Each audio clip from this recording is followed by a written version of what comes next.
Hello, everybody. I hope you all had a wonderful week. I am back today with my first video since coming back from my trip.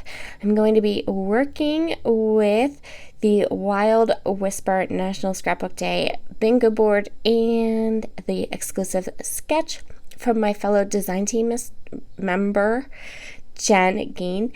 If you have never checked out Jen before, I'm going to link her YouTube channel in the comments below. She is absolutely lovely.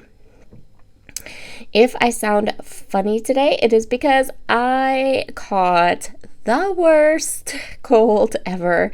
It will not go away no matter how hard I tried. I got it while I was out of town. I actually caught it at home from Morgan, and then got pretty sick with it while I was out of town, and now it just won't stop. But it's just that kind of cold because both my boys got it, and we're all still fighting it. So the sketch that I'm going to use calls for one large 5x7 photo, or it says 5x7 photo or larger. I'm going to use 3 slightly less than 4x6 photos. So I'm definitely going to have to go ahead and make this sketch my own. The sketch also calls for a lot of mixed media, so I've pulled out a whole bunch of ink sprays, and we'll get to those in just a minute. And then for the mood board, not the mood board, the bingo board, I'm using the top row. And the top row says flair, 2 photos, stamping, a long title, and a product older than 3 years. So I've got the 2 photos. I'm actually using 3. And then we're going to start to kind of pull together some of these other elements on my page. So I'm going to be working with the One More Chapter collection from Wild Whisper. Now, I did go into the shop, and the last time I used this collection, there was loads of it in the shop. And this time, there is none of it in the shop. So if you were one of the people that grabbed it last time I used it, good job. And if so, then here's another layout idea for you using it. I am going to use one of these title cards for my title on my layout. Initially, I was going to use that red one, but I remembered that one of my bingo spots is a long title, and this one is nice and long. It goes with my photo quite well, and it's also going to not take up a whole lot of real estate. And since I've already got much longer a group of photos than the sketch calls for, and I still need to fit in like stamping and journaling and all this other stuff, we're going to go with that for our long title. So that little card on the cut apart sheet, I think it says something like, between the pages of a book is a wonderful place to be. Now I am going to go ahead and I marked, so you saw me with my page design ready to go. I marked with a pencil different areas, and that way I knew where I wanted to place my stamps and my mixed media element. Let's start with the stamps. I'm going to talk about these for a minute or two because this applies to any stamp when you use it on Wild Whisper paper.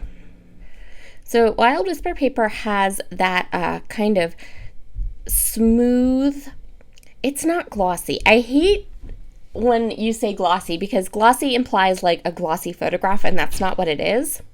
Maybe a better term would be like slippery.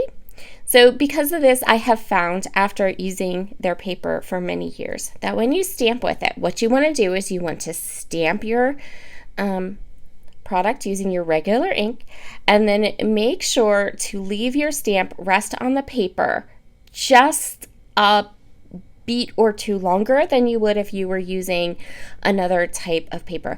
This allows that ink to really kind of go ahead and soak into the paper, and then it doesn't want to smear, and it will be nice and dry before you take it off.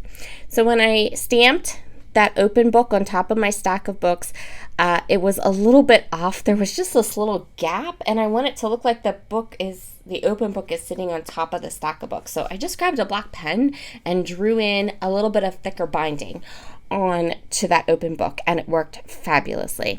So once I had all of my stamping in onto my page, now I'm just going to go ahead and splatter. So I have 2 different splatters or ink sprays from Shimmers. These are old. These actually would go along with the product older than 3 years for sure. So I have 2 blues. And then I had a brand new spray bottle in my collection that I haven't used at all yet, and it's this one. So this is Brutus Monroe. It's called Shimmer Mist, and the color is Pearl. I'm going to link this up in the comments down below because I absolutely love it. So it's a pretty big bottle. It's it's bigger than my Shimmers bottles, and it was less expensive than my Shimmers bottles. So, and it was gorgeous. It's called Shimmer Mist, and it's Pearl. And you can see here like how gorgeous and shimmery it is. It is so pretty. I love it. And this is the first time I've ever used it. So if I can find it in over at Brutus Monroe, I will link it up in the comments below for you. And that's probably the only link you'll find down there, except for a link to the Facebook group, and where you can play along with this sketch, and you can play along with the bingo board. And tomorrow evening, all of the design team members, we're going to get together and show off these pages. So you guys are kind of getting a sneak peek at my page, and then I'll have my page and we'll talk about it maybe even a little bit more tomorrow evening. So if you have any questions, if you see something that I'm doing and I didn't explain it in my video, come over and hang out with us live tomorrow evening. And I will link the Facebook group and the Facebook page down below too. So you'll find all the ways to get to Wild Whisper Designs. And then you will also find a link to the website, and you will find a link to that Pearl Shimmer Spray, which I will be using a ton. I actually kind of just left it on my desk because it was so pretty.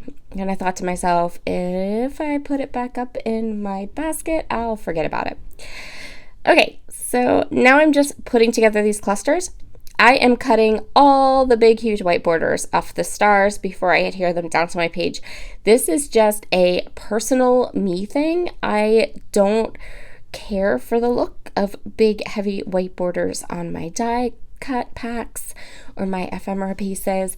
I think that's why I really tend to gravitate towards and love the laser cut embellishments. Those are beautiful. For those of you that are wondering, I had a lovely trip despite my stupid cold, and I did do a lot of shopping. I got some really cute, I got one really awesome thing at the show. I bought myself some ink storage that I absolutely 100% love. It was a set from Stampin' Storage. I don't know if you've ever heard of them or not, but they sell these beautiful solid wood ink stands, and it was gorgeous. And that's it. We're done. How quick was that? All right, everybody. You have a wonderful, wonderful Tuesday. And I will be back again very soon. We have lots of tutorials on the YouTube schedule for this week. And so I will see you back again, and hopefully you can learn a little something new. Bye.